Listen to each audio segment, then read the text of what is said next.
There was one question we were all asking during the initial months of this pandemic. Is it safe to eat meat? On this show, we have previously answered a lot of your FAQs and debunked popular myths about meat eating. Now, the reason why I'm talking about this tonight is because there is a very interesting trend picking up in China. Chinese companies are betting on the future of plant-based meat.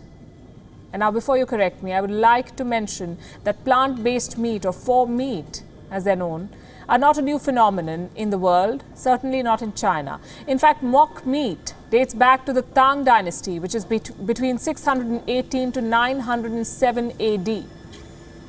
What I want to talk about tonight is a trend picking up again. And Chinese businesses looking to invest in mock meats. What was the trigger? Did the Wuhan virus pandemic have anything to do with it? There are two things you may want to factor in. First, the crackdown on wet markets, and second, the fear of meat. We still do not know for sure if the Wuhan virus originated from a bat. And if this is proven to be true, the Wuhan virus would only be one of the many zoonotic diseases that the Chinese have fought over the years. Off the top of my head, I can think about the African swine flu and the bubonic plague. Could this virus have been the last nail in the coffin for meat eating in China? Meat, you see, is a status symbol in China. Why then are businesses investing in meat alternatives? Did the Wuhan virus force the Chinese into rethinking their menu, or is this another instance of Chinese companies cashing in on a global trend? If we go by the numbers, then one would be forced to consider that the decline in meat consumption began way before this pandemic. And it was in line with a global wave of veganism and vegetarianism. Between 2014 and 2016, for example, the sale of pork declined from 42.29 million tons to 40.85 million tons. In 2018, a survey found that almost 3 out of 4 Chinese people were ready to swap meat for a plant-based substitute. These numbers are pre-pandemic, in fact, and they are higher than any other country. But they also spell business opportunity.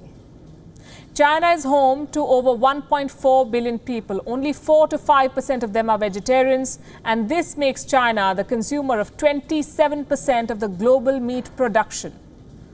Now, if 3 or 4 people were open to switching to faux meat, imagine the kind of market this business will have access to.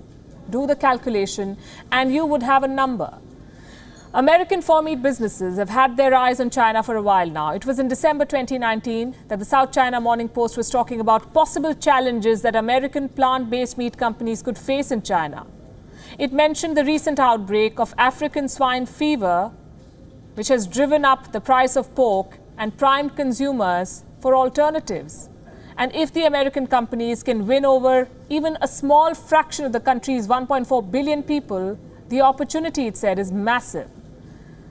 Well, the same report spoke about American companies trying to have their production running in China by the end of 2020, this year.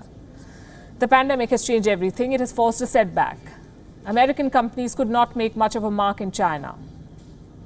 So Chinese businesses are using the pandemic as an opportunity to take over the market at home and outside. And it is working in their favor that the people of China and the world have become more conscious about consuming meat because of the Wuhan virus pandemic. Is it just another case of profiteering from the pandemic? We'll let you decide that.